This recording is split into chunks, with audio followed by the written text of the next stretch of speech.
Assalamualaikum warahmatullahi wabarakatuh. Waalaikumsalam warahmatullahi wabarakatuh. Gimana kabarnya anak Bapak? Sehat Pak. Sehat? Alhamdulillah.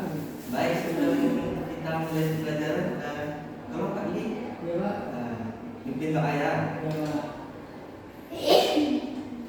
Bismillahirrahmanirrahim. Ista'id Iqra wa basmalah. Bismillahirrahmanirrahim. Baik, sebelum mulai pembelajaran, Bapak kan udah bisa dulu ya. Lydia, Hadir Pak. Yolanda, Hadir Pak. Roza, Hadir Pak. Pak Li. Hadir Pak. Apakah ada yang tidak hadir Pak Li? Ada Pak. Siapa? Salur Pak. Salur. Dia sakit Pak. Oh, mudah-mudahan selalu cepat sehat ya. Eh,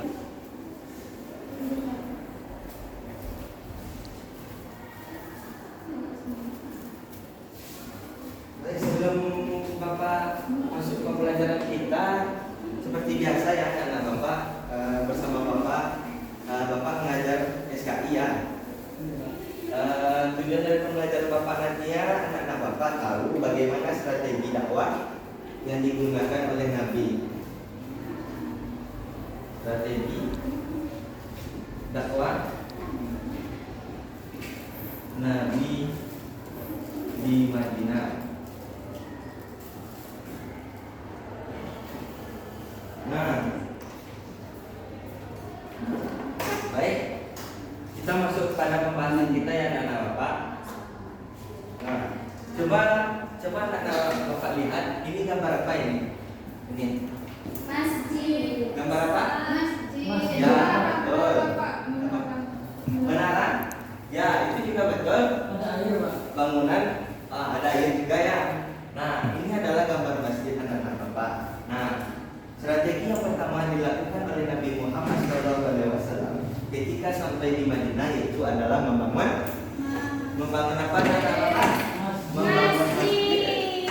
Nah, perlu anak-anak Bapak ketahui bahwasannya masjid ini digunakan untuk lembaga ilmu ataupun pusat sebagai berdakwah oleh Nabi Muhammad SAW ketika dia sampai di Madinah.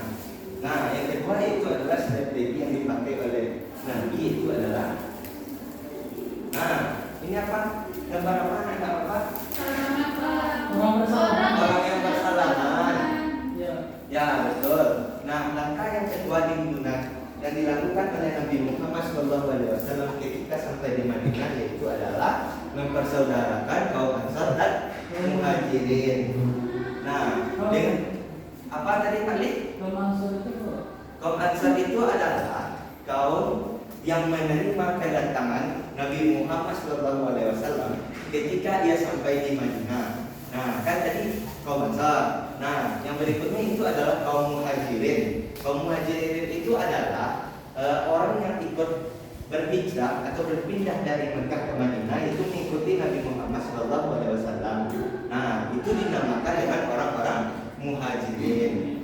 Nah, itulah langkah Nabi Muhammad SAW ketika ia sampai di Madinah itu adalah mempersaudarakan apa namanya? Kaum Ansar dan kaum Muhajirin.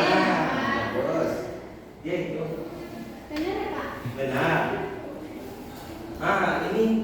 Ini yang terakhir. Ini apa nih? Kita Itu buku. Kita ada lagi tulisan betul. Ada lagi apa? Kertas betul. Nah, langkah Nabi yang ketiga itu adalah perjanjian dengan kaum Yahudi. Yang mana perlu anak Bapak ketahui ya, Nabi Muhammad SAW ketika dia sampai di Madinah, dia melakukan perjanjian dengan orang-orang Yahudi di Madinah yang disebut dengan perjanjian Hudaybiyah atau perjanjian antara kaum muslimin dengan kaum Yahudi, yang mana di dalam perjanjian tersebut Nabi Muhammad SAW melakukan perjanjian dengan kaum Yahudi itu gunanya untuk Yang pertama yaitu adalah melindungi orang-orang Islam yang berada di Madinah, dan yang kedua yaitu adalah tidak memaksakan ajaran agama Islam di mana Pak Dik? Di mana? Ya bagus. Dari apa nih? Ya. Nah, itulah materi kita, pembelajaran kita pada pagi hari ini itu adalah strategi dakwah Nabi di mana? Di Madinah. Di Madinah.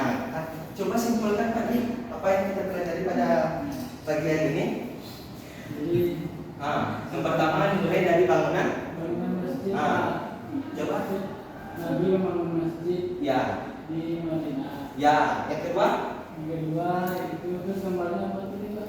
Yang kedua itu adalah gambar orang yang bersalaman. Orang selama itu menyatukan kaum muhajirin dan kaum ansor. Ya, bagus. Yang terakhir? Terakhir itu Perjanjian. Apa? perjanjian Hudaybiyah Pak. Ya, perjanjian Hudaybiyah ataupun perjanjian kaum Yahudi dengan kaum Muslimin yang berada di Madinah. ya. Udah paham semuanya anak Bapak dengan penjelasan Bapak? Alhamdulillah. Alhamdulillah. Gimana anak Bapak ini? Sudah paham?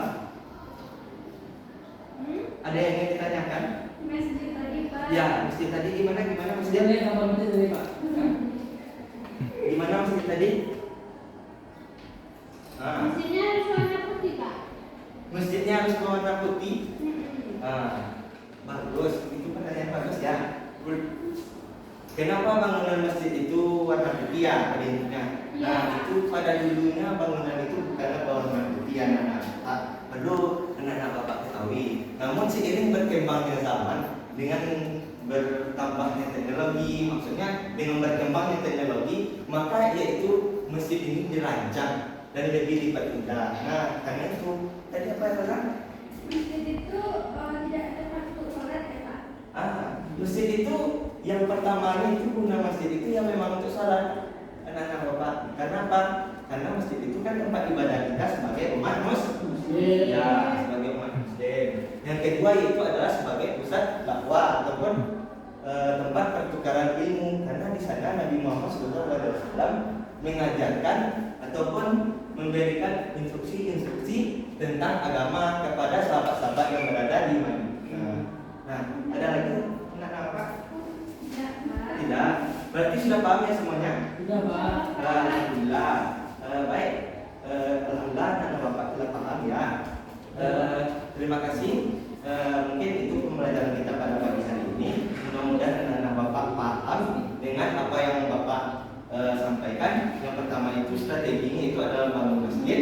Yang kedua adalah mempersaudarakan kaum muslim dan kaum muhajirin dengan kaum ansar. Yang ketiga itu adalah perjanjian dengan kaum Yahudi. Nah, itulah pembelajaran kita ya. Baik, Bapak tutup pembelajaran kita dengan mengucapkan alhamdulillah. Assalamualaikum warahmatullahi wabarakatuh. Waalaikumsalam.